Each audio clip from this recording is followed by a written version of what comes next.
Okay. Welcome back, everyone. Welcome back. And welcome, Dicken, and welcome to the new people that have joined us. Um, it's always a treat to have Dicken, and he's kind of almost, he's a man who needs no introduction. He's definitely been very special in my life as a friend and a teacher. And I know for both of our families. Yeah. I see my dad's even joined for this. He's come out of the sunshine and sat down to listen to you. But we have always loved doing events with you and having you as part of what we do, because you just have such a beautiful way of sharing, and you have so much love that comes across in everything you do, not just your talks when you're with people. So it is a privilege to have you in our life as a friend and a mentor and colleague and all of those things. And just thank you for your support of us.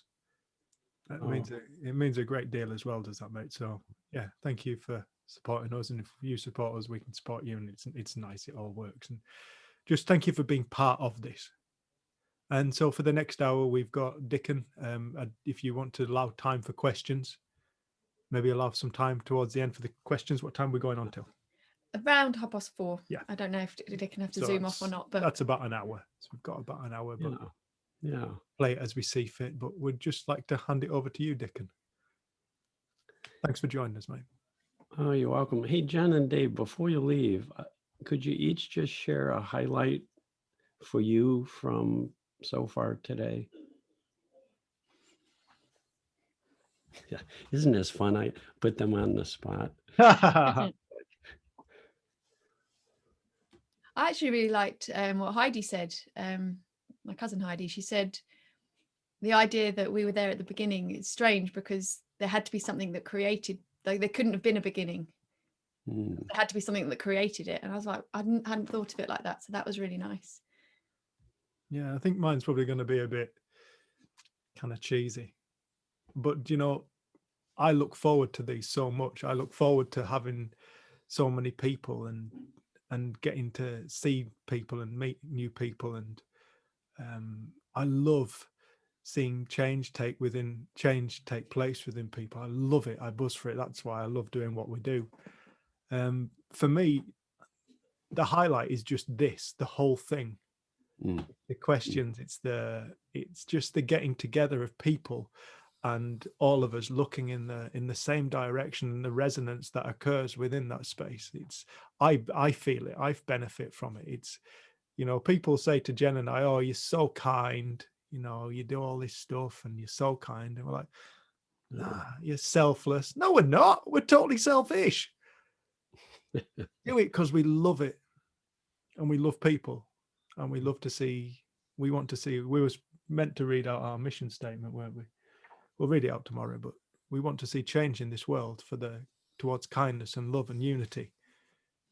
And so this is the best way that we can do at this present moment to help bring that about. So for me, this most special part has been everybody and all of it.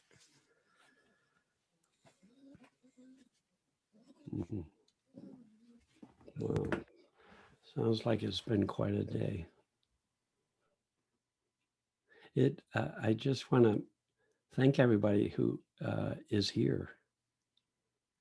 I'm just looking at some of the names and faces, and it's delightful to see some dear old friends and some soon to be friends. So, Jen and Dave, always, I love being with you guys. We would get together every year, and often my wife and I, Koizi and I, would go early to the Lake District because it's one of the most beautiful places in the world. And we would go on these beautiful, beautiful hikes through the sheep fields and the lakes and the mountains. You know, I think that's one of the things I've liked most about learning the principles, is that it has helped awaken my senses and my heart. So I started thinking about love as sharing in this heartfelt presence, this loving presence. for me, learning about the principles awakens people's hearts, allows them to live more fully in the present. My teacher, Sid Banks, used to say that as your understanding of the principles deepens, it will naturally bring you into a more meditative state,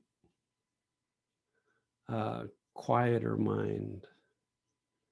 And that quiet mind has a feeling in it. The feeling of being fully present has nothing to do with what mood you're in. You can be in a really low mood and have nothing on your mind, be fully present. And there's a feeling there that's beautiful. That space within every human being where we feel presence more deeply and our heart wakes up, and over time you begin to intuit the truth that that space within us is connected to the space all around us, the infinite space all around us, that our soul is God within, would be another way of saying it. It's all one. It's just like, it looks like each of you, except some of you, like Peter and Liz, are outdoors, but a lot of you are inside, and there's a space inside the building or house, but it's, if the walls fell down, you realize that it's all the same space as outside. It's all connected. So I love that an understanding of the principles brings us home. That's the metaphor I used in my book, Coming Home. It allows us to come back to a space that's so ordinary, so available. Sid Banks used to say, we're one thought away from our well-being, from this space. And then everything he said were clues to point us or remind us of heartfelt presence, our natural state, the state we're born into.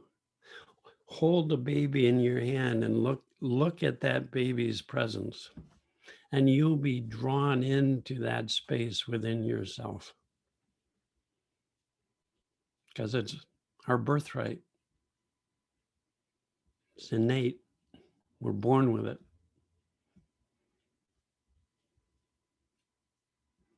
My friend George Pransky used to say it's our default setting. In other words, every time our head clears, where do we land? What's still left? This is it's one of my favorite things to contemplate or reflect on.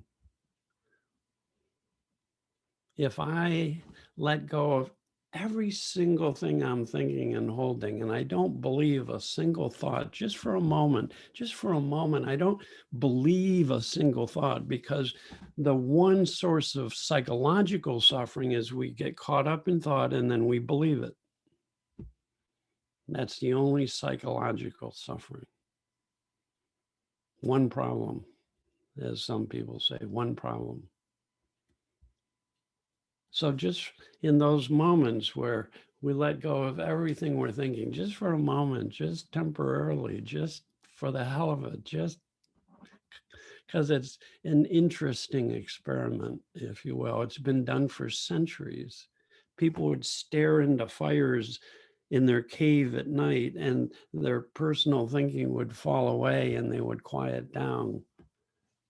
And they would experience this presence that allows us to experience the truth of our connection with the trees and the birds and the people sitting around us and the people far away from us. This beautiful planet of ours, this universe. Feel that, can feel Feelings of well-being are feeling the truth of our oneness, our connection. That's why it was so perfect, Amanda, to send me ocean eyes. I've used often as a metaphor, it speaks very deeply to me. I used to think I was a little wave, and I compared myself to the big waves, and I wanted to take whatever seminars I could to become a bigger and bigger wave and have a nice curl on top and rainbows dancing off the curl. And I meet Sid Banks and he says, look within, look down. You're not just a wave, you're an ocean. You already are at one with all of life.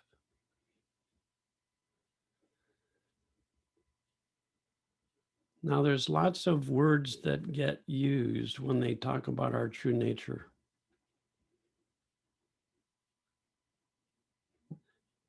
You can only use metaphor to talk about something that's invisible, but yet so beautiful and essential. That's why poets and musicians often do a better job of pointing us to our soul.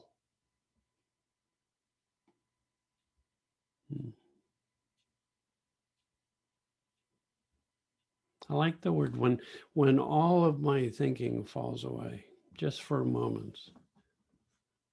Like right now, I'm looking out this window and the wind is blowing this pine tree.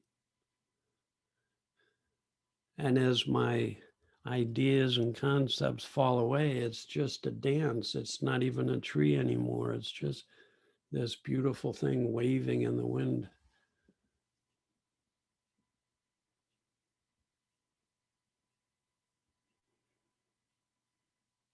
And I like the word presence. If I sense what's still here, what doesn't go away, what's always here when my thinking falls away, it's just awareness, it's just presence.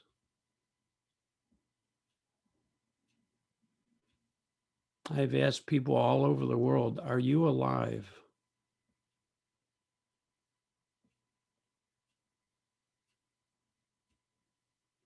I haven't had a no yet. Are you alive? I've asked people having psychotic episodes, are you alive?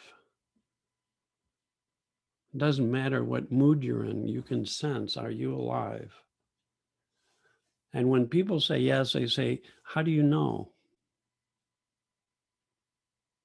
When I ask that question, people all stop and become very still, because that's the only way we can sense truth. The only way we can sense our true nature. The only way is in a moment of stopping when we are not engaged in thinking about life.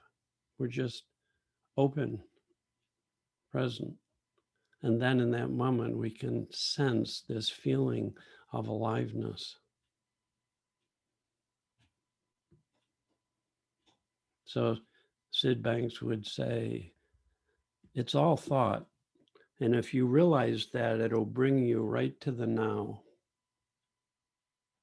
If you see it's your own thinking creating your tension, stress, and upset, if you see that it's your thinking doing that in this moment, not what you're thinking, but the fact that you're thinking up this tension, you'll naturally just drop what's creating your tension, if it's your own doing. It's like if you're pinching yourself and it hurts, when you realize that it hurts because you're pinching yourself, you just stop pinching yourself. If you really see thought, when I'm anxious, when I realize it's what I'm thinking about something in a way that's making me feel anxious, as Sid would say, it brings you realization of truth. The fact of thought brings you back to now, back to presence.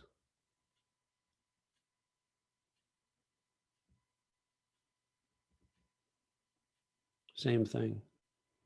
Now the words don't matter. It's just what is. What's always here that doesn't come and go. Our thinking comes and goes. Our feelings come and go. But we're still here. But who is this we that's still here?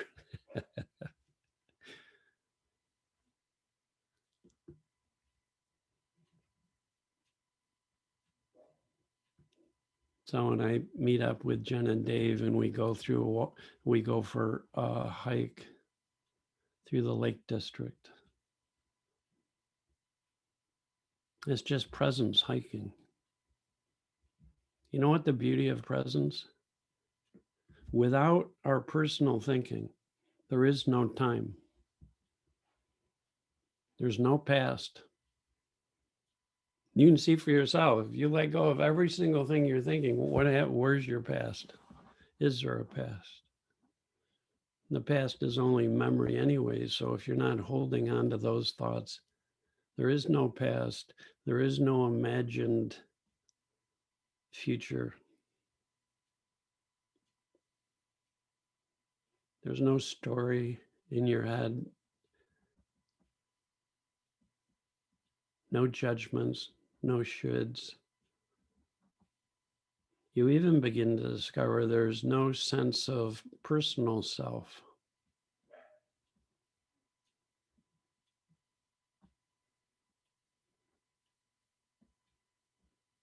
It's just ordinary, though. It's a beautiful space.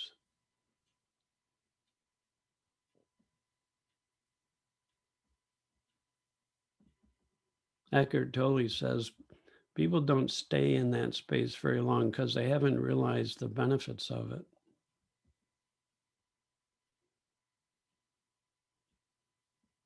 Like most adults, when they have a problem, do even more thinking. They don't run toward this space where they know nothing with their intellect and they become nobody. They're just this awake, aware, feeling presence. But then there's the great discovery that in those moments we do our best without thinking about it. We drive our cars without having to think about everything we're doing. We walk across the room without having to think about not bumping into furniture. We're able to deal with life and death situations best when we're present. We're able to deal with any relationship difficulty better when we're not in our thinking, when we're present, no judgments, no shoulds, no clue what to do, just a deeper knowing, a deeper feeling. I love exploring that space. It's a thought away and it's free and the benefits abound, but we have to experience the truth of that for ourselves. So the more deeply we start seeing the fact of thought, tension, stress, and upset no longer become a problem or a curse or something we're trying to get rid of. It's this friendly reminder that we're more than the wave, we are the ocean. We're more than our little ego self. We're this true self of awake, aware, feelingful presence, full of well-being, full of love. No matter how upset I am with my wife, when I fall completely out of my thinking into this presence, within a very short period of time, my feeling changes. When my feelings change, I feel closer to my wife. Why is that? Because the closeness is truth. We're already connected.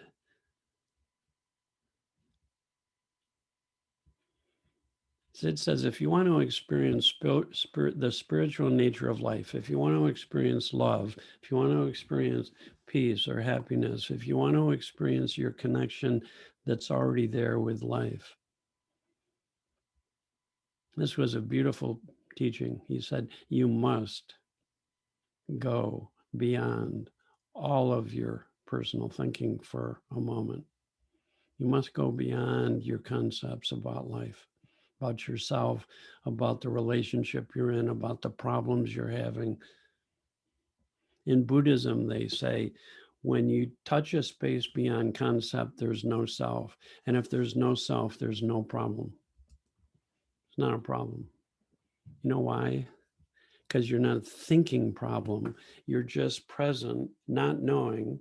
And then things come from this deeper transcendent intelligence. That's the principle of mind. Things come to mind to help us what to say. This deeper intelligence moves us without us having to think about it. So we stand up or we sit down or we say something or we keep our mouth shut. That's wisdom in action, living us. In AA, they say, let go and let God. Or meditators say, when our personal mind quiets down, this more transcendent, luminous cognizance takes over. They're just words. They're just words. You know what luminous means? It's light. So often things feel really dark when we're caught up in all of our personal judgmental thinking. Oh God, this is horrible. I can't stand this. Why does this have to happen?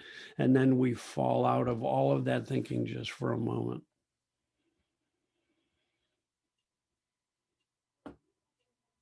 What's left? Presence. Some people say we go from our head to our heart. We begin to get more and more familiar with being the presence that we are.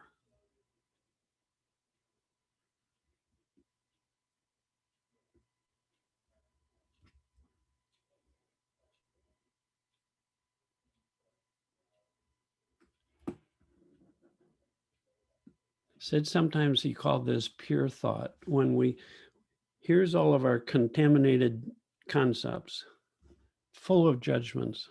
Unbelievable. When I think about life, I can have all kinds of judgments. When I fall out of that thinking that judgments don't exist anymore, I'm just seeing life as it is, not through the filter of personal judgments,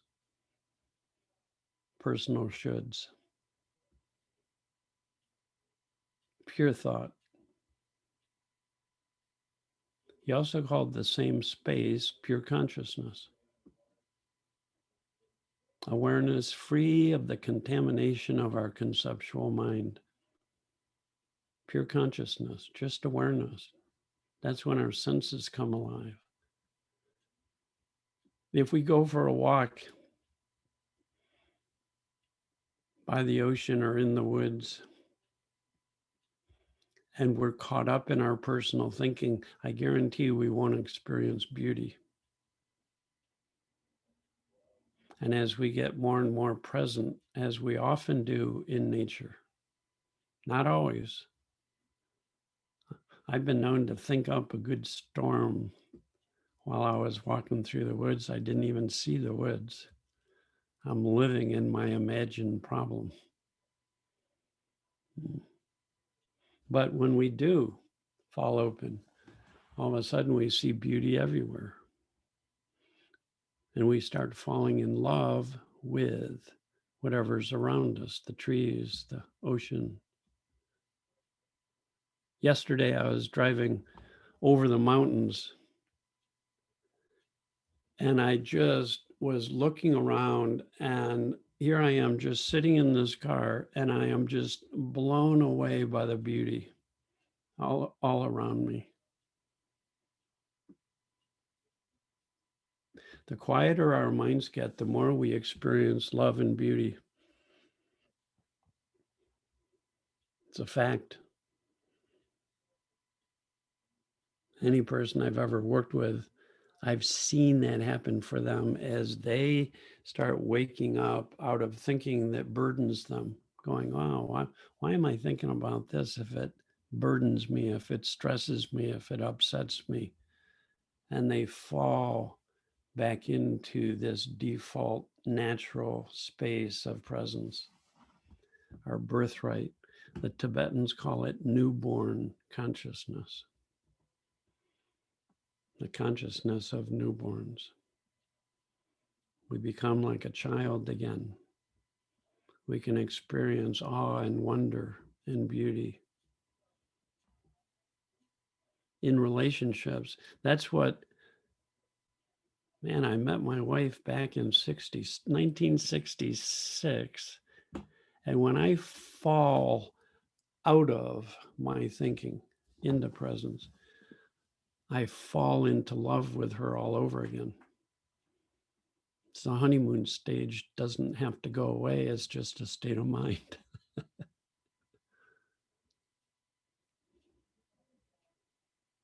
Sid says the love that understanding reveals to us is a different kind of love. It's not conditional. I'll love you as long as you act loving toward me.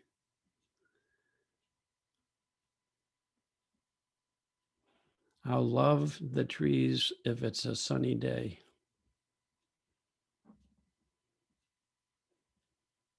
I'll love the weather if it's warm and nice. Conditional, based on ideas and concepts we have. We fall out of that. I watch my little grandkids run around in the rain, loving every moment, jumping into puddles, falling down, getting all wet.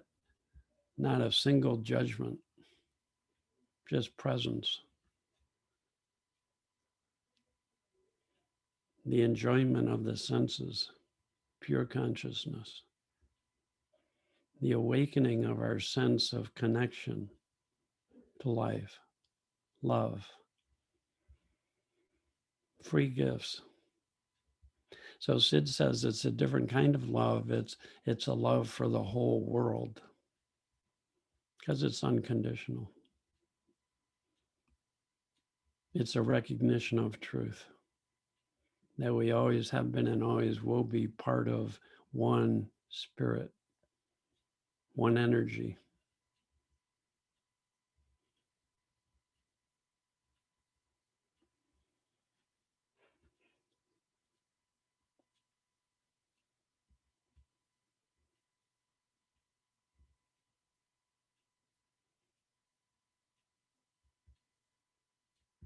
Here's just something else I was thinking about yesterday, and then we'll open it up. I'd love to talk to people about this or hear what you're seeing about this.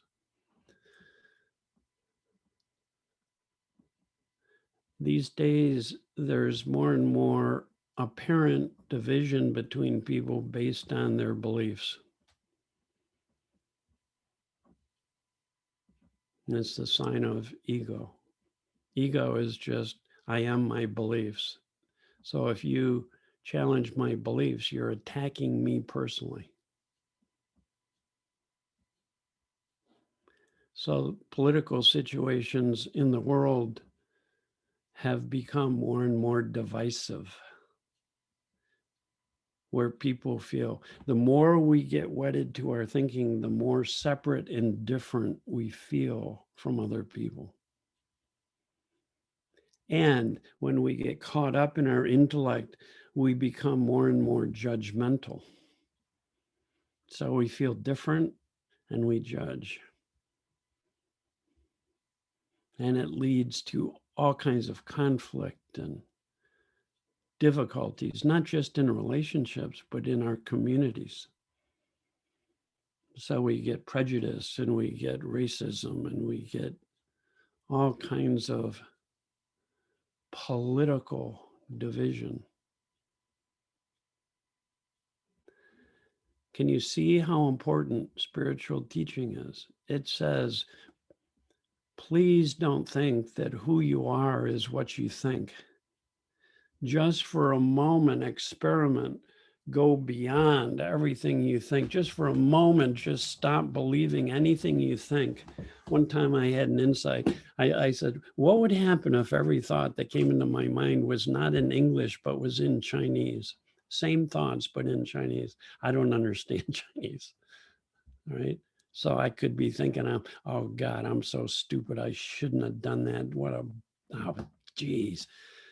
Ding dong, ding dong, dong, dong. And I wouldn't understand it. Well, that's what Sid was asking us to do as experiments, so we can discover for ourselves there's something more than beliefs and feelings to my true self.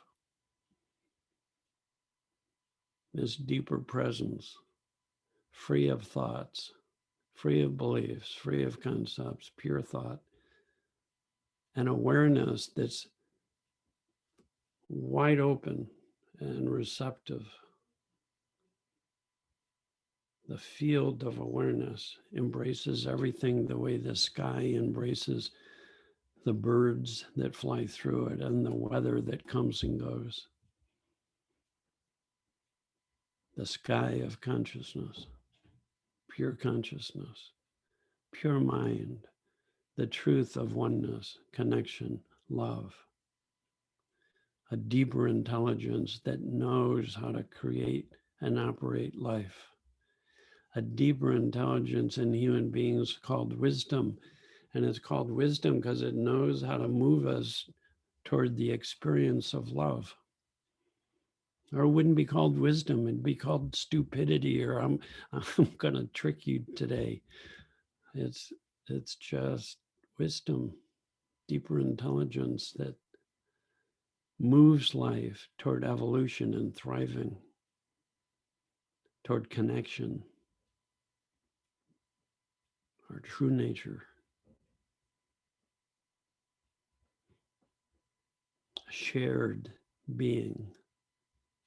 We're human, gloriously different in our humanity, and we're beings gloriously one in our being. So Sid would say there's only one mind, one consciousness. Ready for this? One thought. One thought, this deeper spiritual thought that thinks everything into physical form. So a tree is a divine thought. All of nature is a divine thought. It's as the Native Americans say, it's all one relations, all my relations, right? Related to everything. In spirit, we're related to everything. So with people, as we learn that I'm not just my beliefs, and when I go beyond my beliefs, I become a more fully present, more loving human being, and more compassionate. It transcends differences in culture. It transcends conflicts in relationships of any kind. It's, Jen and Dave, I love your mission statement where the move toward, it's not really moving toward unity, it's a movement toward recognizing the unity that's already there, that's already true, but for our thinking. Sid says each of us is enlightened already at this moment, but for our thinking that creates a sense of difference and separation and problem. So it's gloriously good news that when we go beyond our thinking, we can begin to see beyond another person's thinking, so we don't take it so personally when people disagree with us or think differently. It's sort of like, I know behind your upset there's this beautiful being. Everybody is a teddy bear inside, underneath all of the thinking that makes us appear so distressed and unhappy and angry and hurt and miserable. Beneath that, there's this beautiful presence that we can rest in. And when we rest in that, we get renewed in spirit, made new again, resilient, uplifted.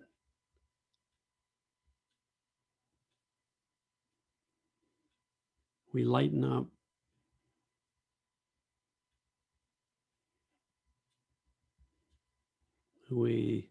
A light comes into our eyes and shines through.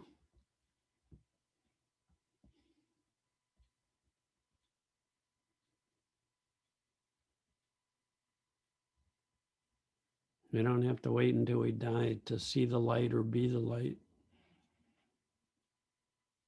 That's what the principles are about. Becoming beings of light,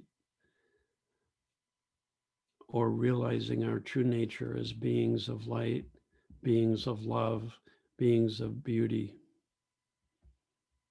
Our birthright. Always true, whether we know it or not.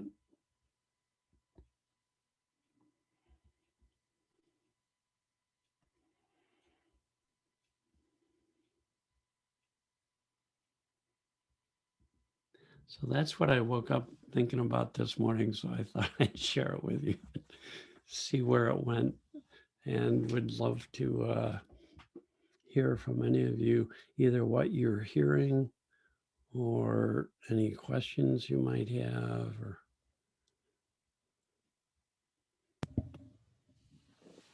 Thank you, mate. If anybody's got any questions, if you could just put the hand up physically or put the hand up on the screen. Annette.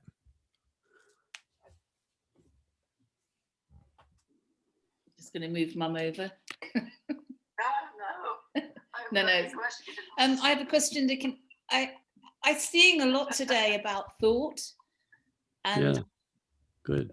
And you mentioned about divine thought, and when I think about thought, I was saying to Dave earlier and Jen that I often relate to the narrative that's going on in my head, but it sounds like it's much bigger than that.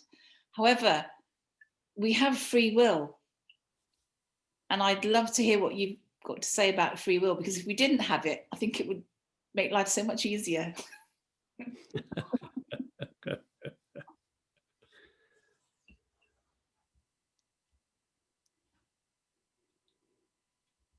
Yeah, it's a good question.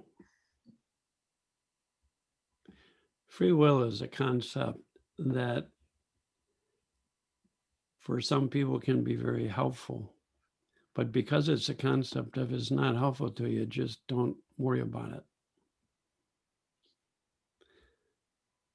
I didn't used to like even thinking about free will because it got me into my head, and now I've had insights that have helped me to really find it very helpful. Like at any moment, I can think about something, or I can let it go and be present. Seems like a choice. If I fall beyond all my thinking, there isn't even a self here to make a choice, but choices still get made. So that's when people talk about free will as well. It's not really your personal will. It's the universe's will. And it does make choices. It does turn flowers toward the sun, right? It does move birds, knowing when to stay at the bird feeder and when to suddenly fly away. You could say, well, that's a choice that is being made. And as we deepen our understanding, less and less is there a separation between my will and this deeper will. We're just aligning ourselves with the universe's choices. And that's why it's helpful to realize that wisdom is a beneficent force. It's moving us. If I let go, I don't have to worry I'm going to become this horrible person. I am moved toward kindness and compassion, love and understanding. That's a huge part of the teaching of Sid Banks, that as our minds clear, people begin to feel more connected to life and more understanding of the fact that all of us at times get caught up in our thinking and believe our thinking and suffer. Right? So if free will is helpful, like I've worked with people who say, I feel horrible. And I say, why do you feel horrible? And they say, because of all the shit that's happening around me. And so they feel like a victim. They don't feel like they have any choice. They're just a victim. I only feel good when good things happen to me. I'm a victim of goodness. I'm a victim of life. And as they begin to see they're a thinker, and that when you realize you're caught in thought that's not helpful and you become more present, that thinking starts to just naturally fall away, dissolve, merge, fall away. Those people go, oh my God, I have free will. I don't have to think about this just because it comes in my head. I don't have to act on it just because it comes in my head. I have free will. Woo! And they stop feeling like a victim. And then as their understanding deepens, they begin to sense there is no self here making a choice, but choices happen. So people respond to free will or think of it depending upon their level of understanding or their level of consciousness. That's how Sid Banks answered one time. And so it's a useful concept at certain levels of consciousness to help people realize I'm not a victim. I can make choices with what I think about, or I can at any point drop everything I'm thinking about. It's very simple and ordinary. It's just called getting present or being present. We can't be present and still thinking at the same time. We can't listen and still be thinking. It's not listening. You can call it that, but you can't think and listen at the same time. So I could say, well, we have free will, whether we listen or not. If it's helpful to know it's our choice whether we hold on to thought or let it go. That's the only choice I see.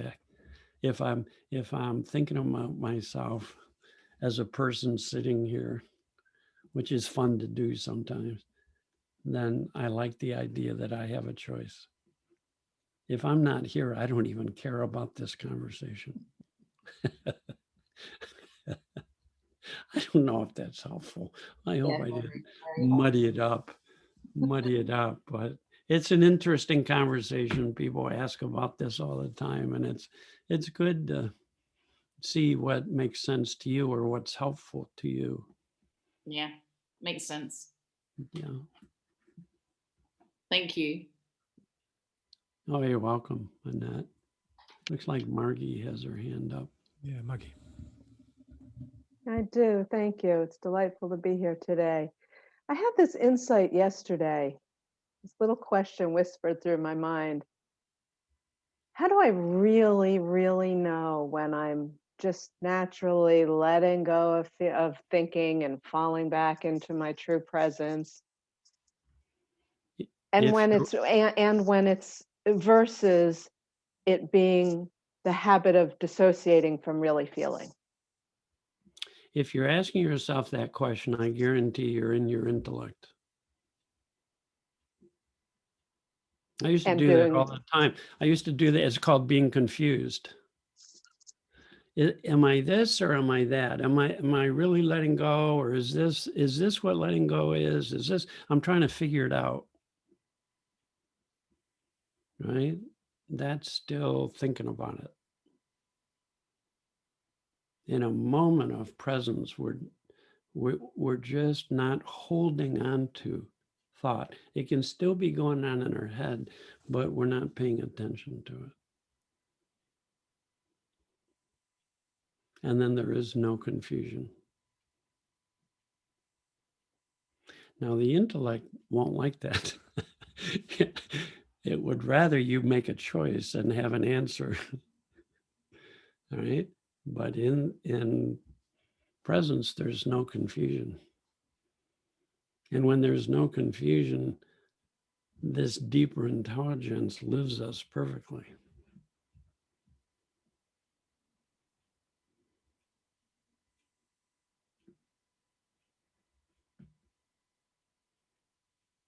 So we begin to have more and more faith and trust that wisdom will, as Elsie Spittle likes to say, will mentor us, mentored by mind. It'll teach us without us having to understand it intellectually. It'll guide us, move us, live us, without even having to answer that question intellectually. And then if you want to, you can come back and think about it intellectually as much as you want. It's fun sometimes, I do.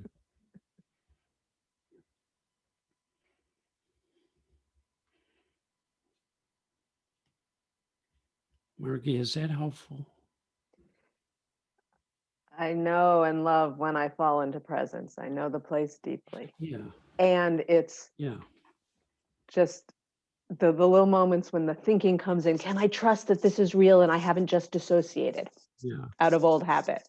And it's just building that trust that yes, this is real. I can trust this presence place is real. End of story. No story. It's sort of fun, Margie, sometimes to just not believe a single thought. No thought. So the thought comes in, is this real? Don't believe it. Don't listen to that thought.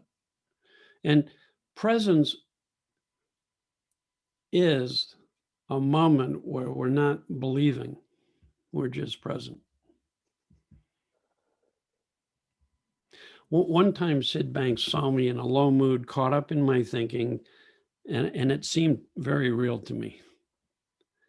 And he very kindly said to me, he goes, Dicken, don't you know when you feel this way, you can just ignore everything you're thinking? To my intellect, that seemed preposterous. But in experience, it's beautiful. That's another way of talking about free will. We can either believe our thinking or we can ignore it.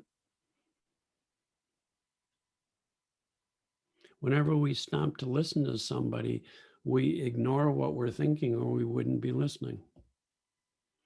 Every time we look up and see a beautiful sunset, right, we are ignoring what we're thinking in that moment, or we wouldn't enjoy that sunset. We'd be thinking, am I really enjoying this sunset, or is this really, you know, it's just, oh man. It's just nice to know the difference between listening to ideas and believing them and not listening to them. I've seen people who were clinically depressed who, when they stopped believing their thinking, were no longer depressed.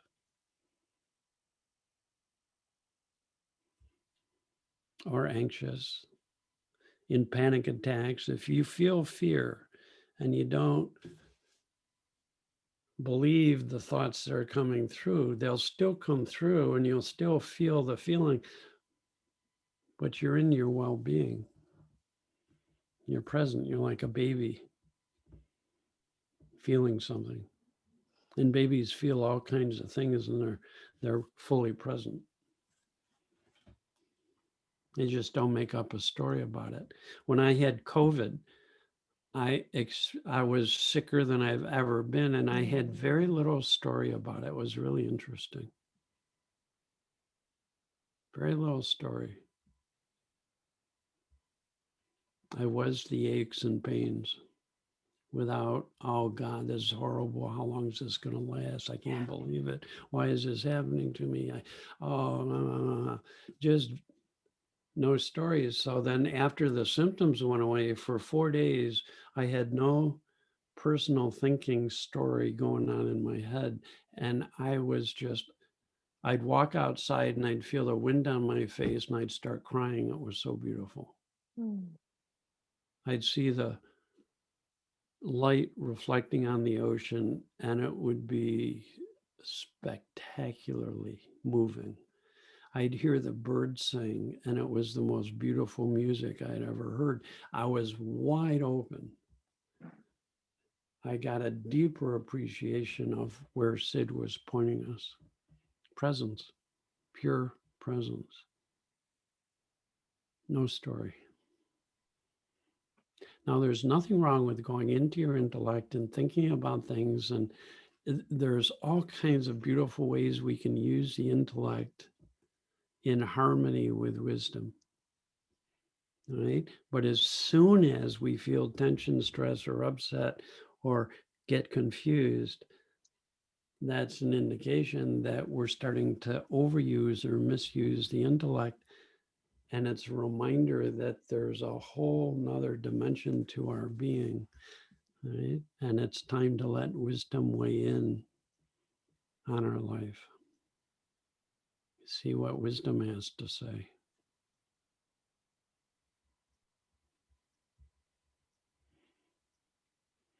Do you know, recently a bunch of scientists put out a report and they've been measuring the energy in the universe. And they came up with this amazing statement that if you took everything in the universe that has any kind of form, all the planets, all the stars, all the people, all the atoms, anything that could be seen or measured with any kind of instrumentation, whether microscopic or telescopic, and you put all of matter together and measure the energy of that, do you know what percentage of the universe that would be? Form, 4%.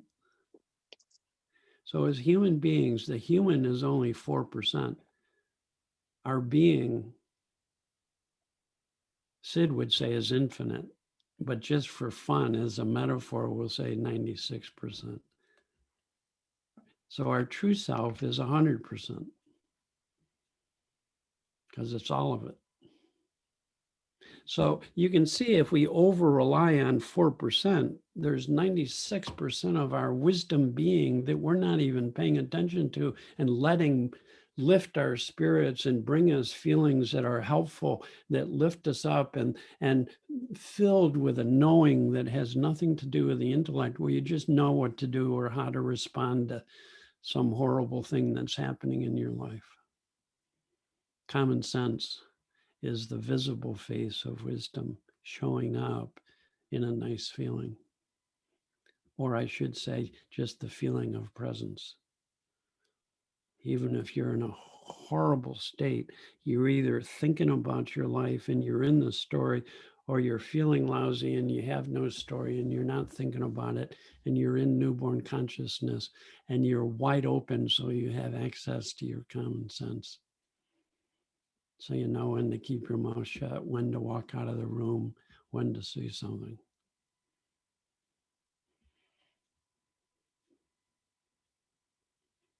If we can, Dicken, I'd just like to just pause at that moment. Just Wendy's got a hand raised, and it's 25 past. Okay. Thanks, mate. Hi there. Hey, Wendy. Hi. Nice to see you. Look at you driving around. Yeah, well, I'm parked. Let's be clear. Yeah, it's your mobile office. Yeah, that's right. Mobile office. I just wanted to just kind of tie something together, that metaphor that you gave of if your voice inside of your head was speaking Chinese, it would be very easy to ignore. And that just really struck me very deeply, that that when I cling on to individual thoughts, like whatever they may be, am I really experiencing something pleasant, or am I just thinking I'm experiencing something pleasant, or, you know, does my husband really love me, or, you know, did we have a fight? You know, like if I'm blah blah blah, if I'm paying attention to all that thought, Yes. I can get caught up in that. But when I think of it as being Chinese, like I have no idea what, and I'm just going to sit here and be, Yes. rather than pay attention to that. And then I Yes. took it another step further, is that voice in Chinese is still wisdom, still guiding me. And even though I don't know what he or she is saying, or the voice is saying, I can trust it. There was something interesting to me about bringing it back even further and more deep, that I don't understand everything. I can't intellectually grasp it, but that Right. no less leaves me in a desperate situation apart from wisdom, even though I Yeah. don't get it. Yeah. There's a 96% intelligence that's deeper than our IQ and intellect. So Sid was insistent, and most people, or a lot of people, haven't heard this. Wisdom is a formless intelligence. Once it's taken form, he'd say it's not wisdom anymore. Once it's an idea, a thought, a belief, it's an expression of wisdom in that moment, but it's not wisdom. Wisdom is a feeling and an intuitive knowing that's Beyond word. prior to the intellect. So I like that Wendy, I really like that you've got the Chinese, but then behind that is presence, and in presence is a knowing that is what guides us. I did sports all growing up, and I love falling out of my head into this knowing, and then I knew what to do and where to go, and I didn't have to think about it ever. That's a deeper knowing. And now I'm finding out in relationships, I can either try and navigate relationships from my intellect and my intellectual knowing. I know what I should do. I know what I should say. You can't treat me like this. Yeah, blah, blah, blah, blah. If I go before that, I don't become passive. I become proactively moved from my heart. Yeah.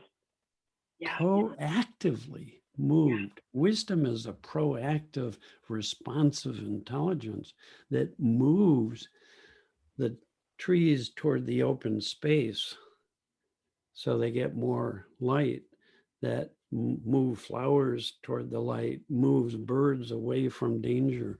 It knows how to move life when we get out of the way. So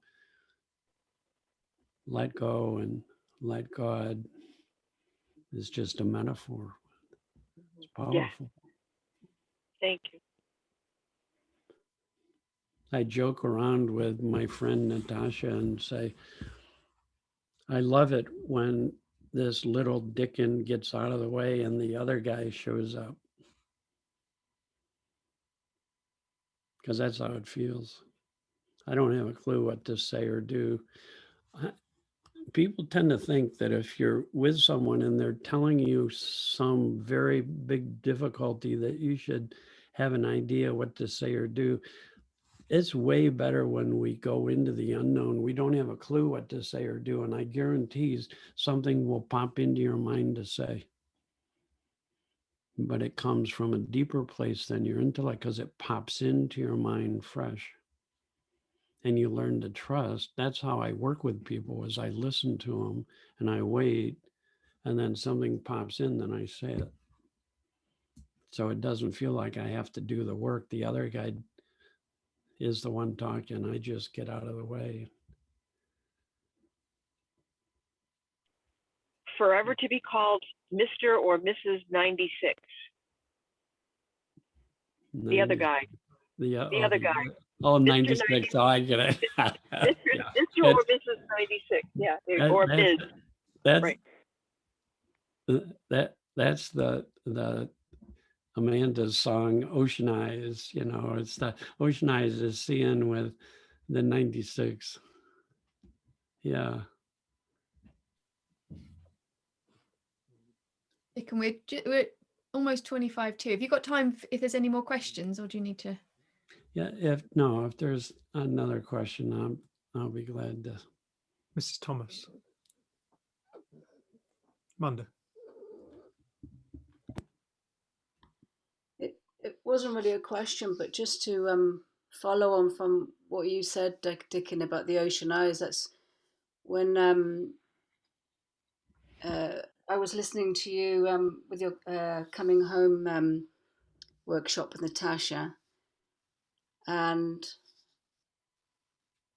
yeah, I must have just forgotten. I was just tidying my room, I think, and closing my curtains, but it was dark outside, and I love what I think Jenny said that this morning. It's like listening as if you're listening to a favorite piece of music or something, and you know that I love listening to you. But anyway, I was closing my curtains, and I saw a reflection of my face in the window, and I saw the ocean in my eyes actually. So Yeah. that song, that the Ocean Eyes, Alicia Keys, was I think I was humming the tune actually because I'd been listening to her quite a bit.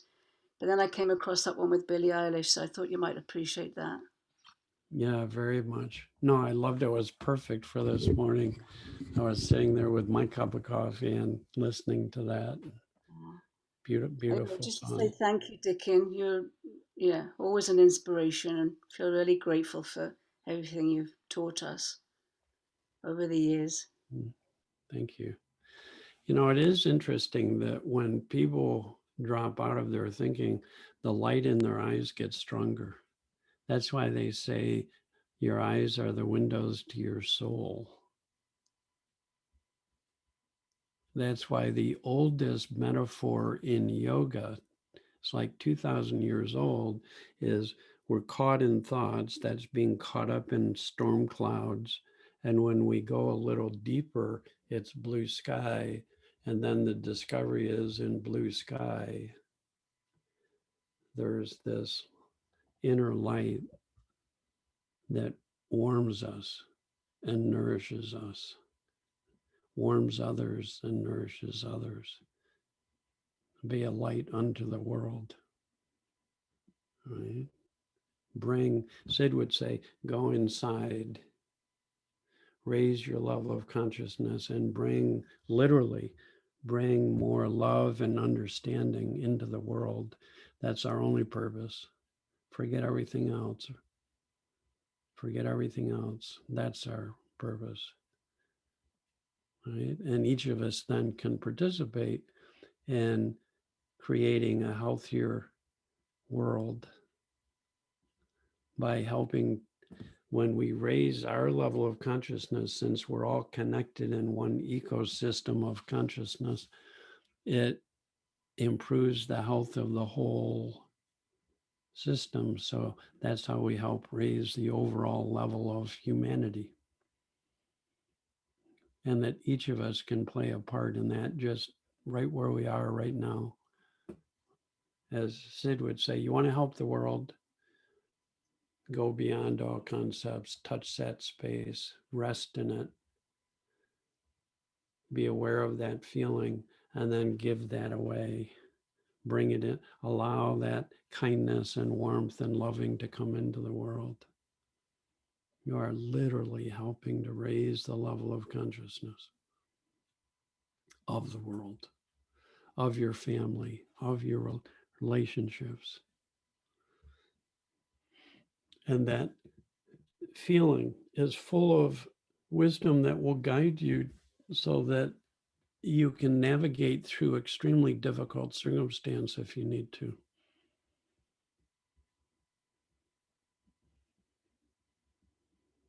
Extremely difficult circumstance.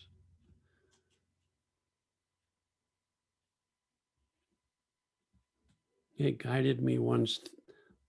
I innocently walked into a war, literally, and I thought I was going to die. And I had machine guns in my chest and bombs going off and bullets flying. And in presence, I knew what to do without having to think about it. It was unbelievable. This went on for 2 weeks. or for a full week. So I know. And through personal situations and problems in relationships, and be still and know is very old teaching. It's so funny that in our not knowing is when we can hear wisdom's knowing the loudest. The still small voice within becomes impossible to ignore at a certain point. You begin to have more and more faith and trust in that feeling knowing that's our true nature.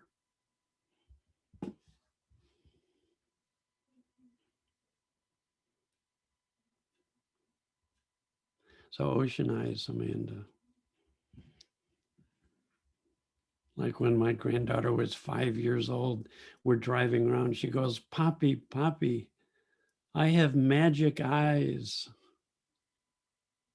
I say, Eva, what do you mean? She goes, everywhere I look, things sparkle.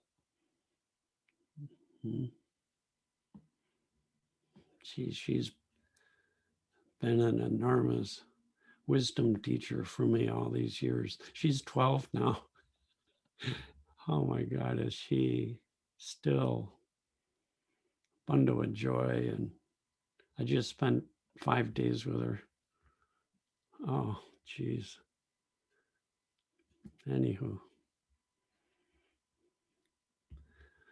Well, Jen and Dave, thanks for inviting me to this wonderful party. Thank you for being part of it. Gathering of beautiful souls. And thank you for everybody who's joined us as well. Dicken, that was beautiful, as always. Absolute pleasure. Thank you Great so being much. with you guys. Please Enjoy the rest of your time together, folks. You are certainly in good hands. Yeah, send our love to Coisy, will you? And Dicken, can you just tell people where your website, if they want to find out more about you and how to contact you? It's the number 3 principlesmentoring.com.